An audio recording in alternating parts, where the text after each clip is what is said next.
War had been raging for 10 days, and Wehrmacht columns were pouring through Poland in a ceaseless torrent. Thousands of civilians and Polish troops were fleeing the enemy as fast as they could go. At Dęblin, a railway bridge that was crucial to the Germans' continued success, remained intact. One Polish group, however, maintained a spirit of martial discipline. Immaculately turned out, marching proudly while singing a Polish army song, they arrived at the bridge surrounded by panic-stricken refugees. Quickly, the non-com in charge found the commander of the pioneers entrusted with the demolition. The latter was not expecting relief and tried to phone through to his superior, only to find that enemy action had cut the line. Suddenly, a dive-bombing Ju-87 Stuka raid sent everyone scurrying for cover. The kind offer to take over the responsibility for the bridge was hastily and gratefully accepted, and quickly the guard left. When Germans appeared some 5 hours later, the new demolition guard provoked a panic that cleared the bridge. Then, having handed over control to the advancing panzers, they were left with nothing more to do than to change back into their own German uniforms. Thus ended one of the first instances of the use of special forces by Germany in World War II. The Demolition Guard were all men specially selected from Upper Silesia and were, if anything, more fluent in Polish than in German. Operating behind enemy lines requires guile and a spirit of subterfuge that can only come from first-class training and an unorthodox mind. From the earliest days of the war, the German High Command understood this, and deceit and infiltration were put to good use. The essence of blitzkrieg is the dislocation and disruption of an enemy's defensive position rather than the piecemeal destruction of his forces. If the speed of advance was to be maintained, then columns of armor and motorized infantry required control of vital road and rail junctions, tunnels, and above all, bridges. The use of parachutists could not guarantee these objectives. Consequently, by 1939, a number of special organizations were already in existence. Foremost among them was a group formed by the German Intelligence and Counterintelligence Service, the Abwehr. Expanding rapidly from January 1935, the Abwehr was controlled by Admiral Wilhelm Canaris, a refined and intelligent officer with experience dating from World War I and an aptitude for languages. By 1939, the Abwehr consisted of 3 sections. Abwehr I was responsible for espionage and intelligence gathering, Abwehr II for sabotage and special units, and Abwehr III for counterintelligence, although they were in competition with the security service of the SS, the Sicherheitsdienst, SD, commanded by the infamous Reinhard Heydrich. Within Abwehr II, the first commander of special forces was a man who had paid careful attention to the successful use of commandos in Germany's African colonies during World War I, and who had studied the writings of T.E. Lawrence, Lawrence of Arabia. Captain Theodor von Hippel set about recruiting a small force of German fighting men from the border regions, such as the Sudetenland of Czechoslovakia or the Silesian districts of Poland. He also looked for Germans who had lived abroad, in Africa or South America. Anybody, in fact, who had knowledge of the language and customs of potential enemies. He also looked for the specific personal qualities necessary to make a special forces soldier: self-reliance, imagination, and a spirit of unorthodoxy not normally associated with a good regular. Every man had to be a volunteer because only a volunteer had the commitment to face almost certain execution, which was very likely if captured while taking part in a covert operation. In 1939, Hippel's men formed a single unit known as the Nomar I Construction Training Company, whose soldiers were mostly fluent in Polish, and whose success in the initial campaign of the war was to guarantee them further employment.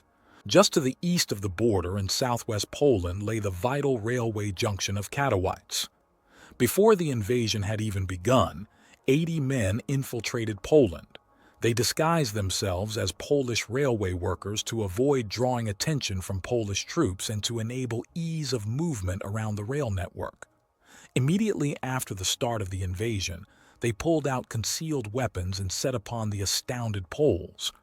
So thorough was the deception that one group even persuaded a body of Polish troops to board a train which they then drove into a rail siding far from the action. The operation was completely successful, and German forces began to operate from Katowice Junction. The facility was undamaged, and all its rolling stock in perfect working order at a time when the German army relied heavily on the railway system. Unfortunately, not all the operations in the invasion of Poland went quite this smoothly, and other units failed to prevent the destruction of bridges over the river Vistula at Dyrschau and Graudenz. A total disaster almost befell another group sent to capture the Jablonka tunnel, where the soldiers failed to receive an order delaying the operation and opened fire some hours before the invasion was actually due to commence. The Poles retaliated fiercely, and the Germans were pursued across country with the two sides still nominally at peace. To maintain the air of respectability, the German government was forced to issue a denial and place the blame on Slovakian terrorists. These failures notwithstanding, the German High Command was very impressed with the results of these operations and agreed to expand and develop the concept. The various groups involved were duly brought together at Brandenburg am Havel at the end of the year and given the formal status of Baulehr Company ZBV 800, 800th Construction Training Company for Special Purposes, on October 25th. Taking the name of the town just west of Berlin where they were based, the Brandenburg Commandos were quickly expanded to battalion strength and subjected to rigorous training in commando and parachute techniques. Their organization and training were further cemented in April 1940 when they took part in the invasion of Norway and Denmark. They were also to play an important role during the invasion of the Low Countries. The Germans could not afford to get bogged down in Holland and needed a speedy capitulation in order to proceed with the defeat of France. To this end, the Bradenburgers were ideally suited, and on the night of May 9, 1940, they crossed the border. Once more, a railway bridge was a principal target, this time just inside the Dutch border at Genap, in the path of 9th Panzer Division, the only armored formation involved in the invasion of the Netherlands. The seizure of the bridge was vital, and a particularly subtle deception was planned. A group of 7 German prisoners escorted by 2 Dutch guards arrived at the bridge 10 minutes before the planned attack when, after receiving a signal, they attacked the guard post. Firing broke out, and 3 of the Bradenburgers were wounded. The mission, however, still had to be carried out, including the capture of the post at the far end of the bridge. With their Dutch accomplices, the commandos advanced upon it. The guards simply did not know how to react, so swift and complete had been the surprise. A grenade produced the desired effect, and the commandos took control of the detonator which might have blown the bridge just as the first tanks appeared. Unfortunately for the commander, he was mistaken for a Dutchman by the lead vehicle and cut down by machine gun fire, although he survived to receive the Iron Cross later. Further displays of bluff and ferocious aggression resulted in the capture of other vital bridges at Roermond and Stavelot. With the Netherlands quickly overrun by aerial and panzer assault, the commandos had another chance to reinforce their Polish success by preventing the opening of the sluice gates at Nieuport. During World War I, the Belgians had successfully flooded the Yser Plain and impeded German progress. It was imperative that this setback not be repeated. The pump houses controlling the waters were located south of the river alongside the Ostende-Nieuport Road. On May 27th, German forces were close to Ostende, and Belgium was close to capitulation. Wearing Belgian infantry uniforms, 13 commandos infiltrated a chaotic mass of people in a captured Belgian army bus. They fought their way through the morass of humanity until they arrived at the bridge around sunset. British troops holding the bridge ready for demolition opened fire, and the Germans quickly took cover and changed into German uniforms. With darkness to protect them, a pair of commandos crawled across the bridge, cutting the explosive charges as they went, while machine gun fire rattled overhead. On reaching the far side, the two opened fire, and their comrades charged the bridge using submachine guns and hand grenades to neutralize the defenders, whom they now isolated and mopped up. Both the bridge and the pump houses were captured intact. The Bradenburgers had proved a huge success, and during the summer of 1940, they prepared to make a significant contribution to the impending invasion of the United Kingdom. When this operation failed to materialize, they moved to Quincy for a period of intensive training and expansion to regimental strength. New recruits learned all the skills associated with special forces, but with a particular emphasis on deception techniques. Recruits were regularly paraded in foreign uniforms, and every effort was made to develop camaraderie within their small, tight-knit groups. Soldiers would greet their officers with a handshake rather than a salute, and discipline was promoted on the basis of trust rather than obedience. Initiative was also encouraged from the beginning of a recruit's career in the regiment, with exercises such as one group being ordered to obtain the fingerprints of the local chief of police without his knowledge. Later in the program, they would be ordered to capture 10 Wehrmacht soldiers within 5 hours and bring them to Quincy. This apparently relaxed and aberrant attitude to military life won them few friends. After making a contribution to the swift occupation of the Balkans, and with a strength of 3 battalions and a number of independent companies, their unconventional methods would pay huge dividends in the forthcoming and toughest assignment of all, Operation Barbarossa, the invasion of the Soviet Union. Although the operation would not formally begin until the early morning of June 22, 1941, many Bradenburgers were infiltrated into enemy territory the day before in what was by now the customary fashion. They wore Soviet coats over their field gray uniforms and drove trucks captured from the Soviets by the Finns during their war in the previous year. Despite each detachment being led by a commando who spoke Russian fluently, they were unaware of Soviet passwords for the night, and the border guards were suspicious of a possible German attack. Under strict instructions not to open fire before the main assault began, their only option was to flee if unable to talk their way through, and a number of casualties were suffered when this proved unsuccessful. However, many managed to get into positions to exploit the confusion that reigned on the morning of the attack and to join the advance into rear areas of the Soviet forces. Typical of the actions of the first week was the capture of a key bridge within the Pripet marshes on June 27th. The approach of a conventional armored column would lead the defenders to complete its demolition, so the requirement for stealth made it a special forces task.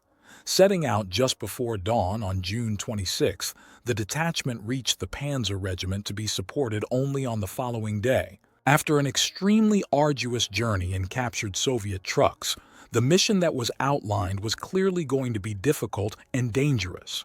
Any sight of the armor would provoke the bridge's demolition, and the regimental commander informed the Bradenburgers that he could not approach any closer than 15 minutes driving distance from the objective.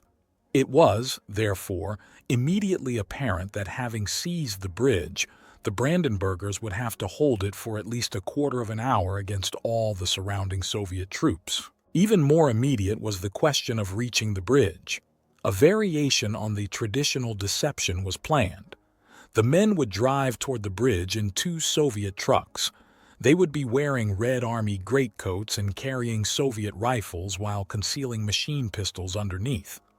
By driving out of the sunset at dusk, they planned to be silhouetted in the long shadows of a summer's evening on the steppes, while German infantry patrols maintained pressure on the retreating troops milling towards the bridge. Artillery and Stuka bombardment added to the confusion and panic to produce just the sort of chaos ideal for such a mission.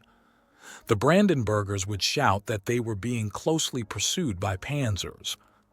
While one truck would cross the bridge, the second would appear to break down on the far bank, and the Bradenburgers would attempt to persuade the demolition guard to delay the destruction of the bridge until their comrades could cross.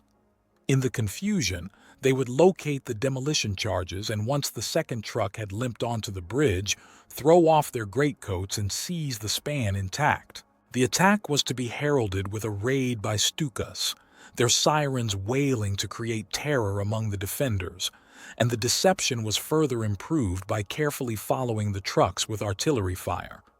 Despite setting off at speed, the press of frightened bodies close to the bridge slowed the Bradenburgers' approach to a crawl, and many of the fleeing Soviet soldiers tried to clamber aboard the trucks. As the first truck crossed the bridge and the second slowed to a halt, the Bradenburgers were ready to fight off the Soviets with their rifle butts. The German leader managed to locate the demolition guard commander and engaged in a furious argument to prevent him from blowing the charges, while commandos quickly sought to surreptitiously find and disconnect them. The second truck finally drew close to the bridge, and the German now threw off his coat and began shooting. He was soon killed, but a non-com had cut the wires from the detonator.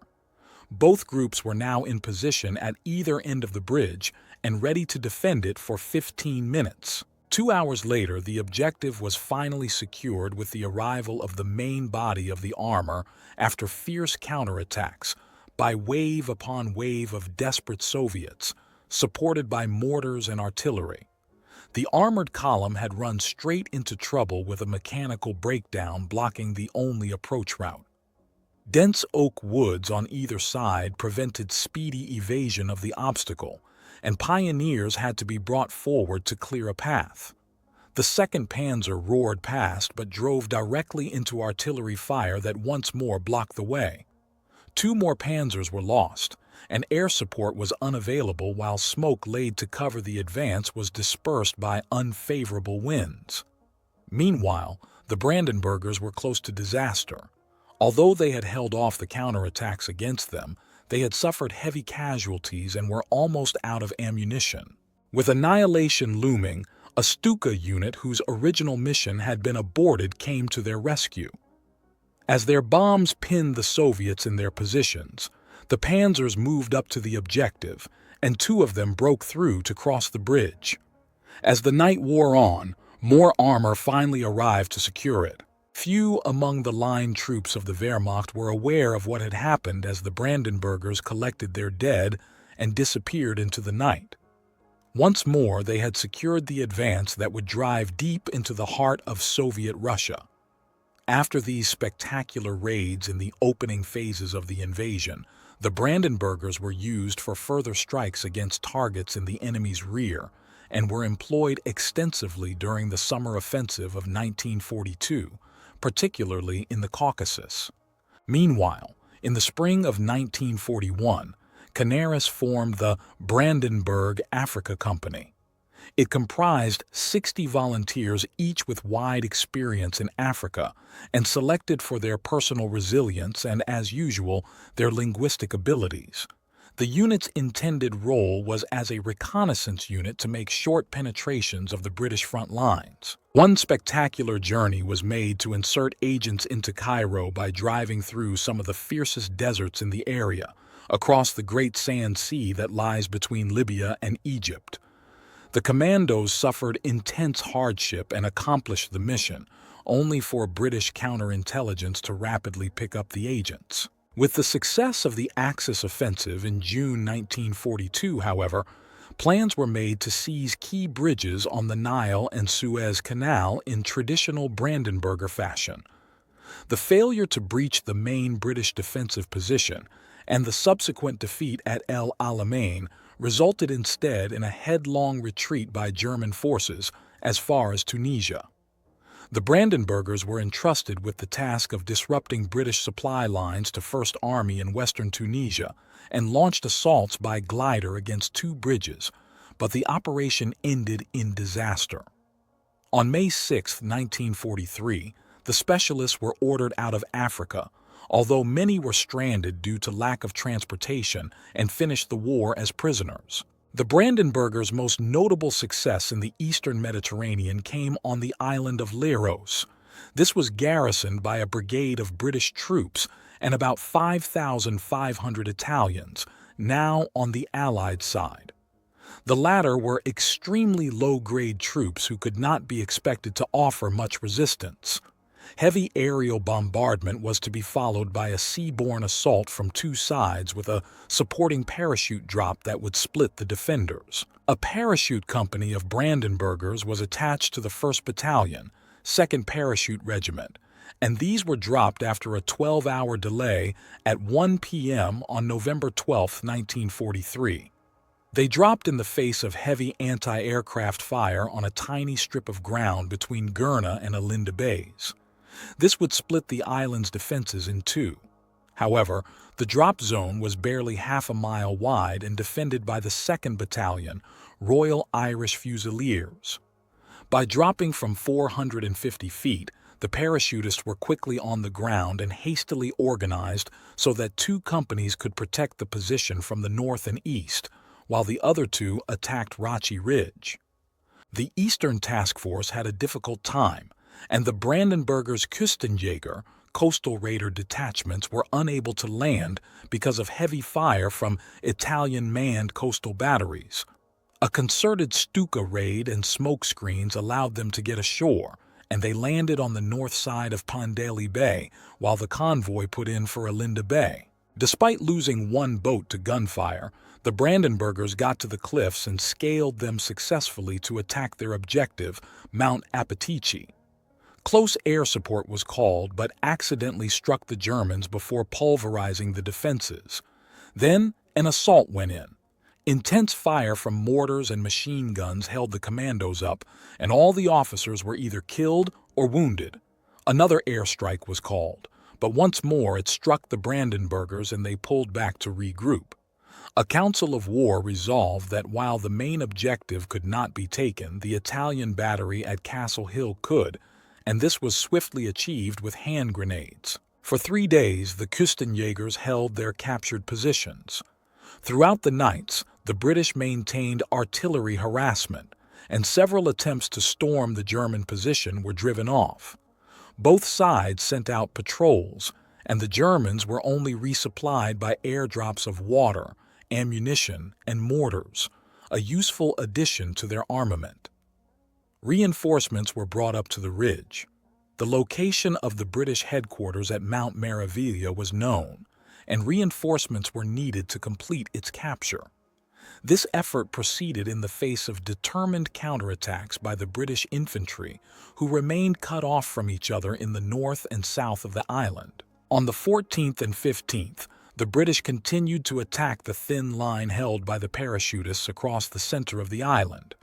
The Küstenjägers held off an attack by 3 companies with mortar and machine gun fire, and the British switched their efforts to Rachi Ridge and Mount Germano. Exhausted by constant Stuka attacks, they nevertheless managed to link up and retake Germano. If the British could wrest control of the village of St. Nicola from the Germans, then the German forces around Leros would be bottled up. Vicious hand-to-hand fighting ensued, but the Germans had a numerical advantage and forced the British out of the sparse stone houses. With the operation entering its 4th day, the German command was afraid of losing momentum, and the 3rd Battalion of the Brandenburgers' 1st Regiment was ordered to Leros. The battalion landed at 2 a.m. on the 16th and captured the heights south of Leros town. As dawn rose, the Brandenburgers looked upon their next objective, Mount Meraviglia and the British headquarters. Despite fearsome losses, they pushed on across bare, rock-strewn slopes, overrunning the anti-aircraft and field defenses and engaging in further hand-to-hand action against the stubborn defenders. By 3 p.m. it was over, although the 3rd Battalion's commanding officer was among the seriously wounded. A patrol linked up with the Küstenjägers on Castle Hill for the final assault on the British headquarters, and the British commander surrendered to these Brandenburgers. In October 1942, the Brandenburgers had expanded to divisional strength, but increasingly, As German advances were brought to a stop and partisans began to operate in the rear areas, the Bradenburgers were engaged in trying to subdue the resistance. The Germans had occupied a large area of Soviet territory, and within it, the partisans flourished. They constantly attacked the supply lines of the Wehrmacht, using hit-and-run tactics and taking advantage of the cover of the forests and marshes. By the beginning of 1943, the threat was serious. Regular troops could defend key points and installations, but chasing the partisans into their strongholds and destroying them seemed an obvious task for the Bradenburgers, trained as they were in irregular warfare. The ranks of the commandos had been swelled by citizens from occupied territories disaffected with their own political situations. A notable band of Ukrainians, the Nightingale Group, had played an important role in the initial invasion of the Soviet Union by seizing the town of Przemysl and the bridge over the San River.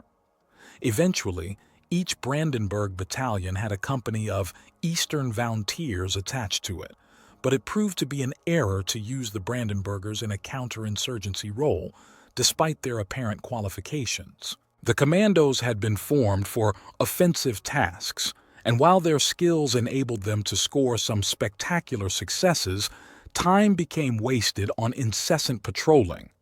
Morale plummeted, and the Brandenburgers could achieve no more than containment at best. Heavy losses and political maneuvering destroyed their cohesion, and many of them left to join a commando unit formed by SS Colonel Otto Skorzeny in the Waffen-SS. Skorzeny later employed many of the techniques used so effectively in the early part of the war during the ill-fated Ardennes offensive in 1944. With the Eastern Front crumbling, so the need for anti-partisan warfare receded. In the summer of 1944, the Brandenburgers were deployed conventionally. Later in the year, the formation was disbanded and reformed within the Grossdeutschland Division. Few of its men survived the final bitter conclusion of the war.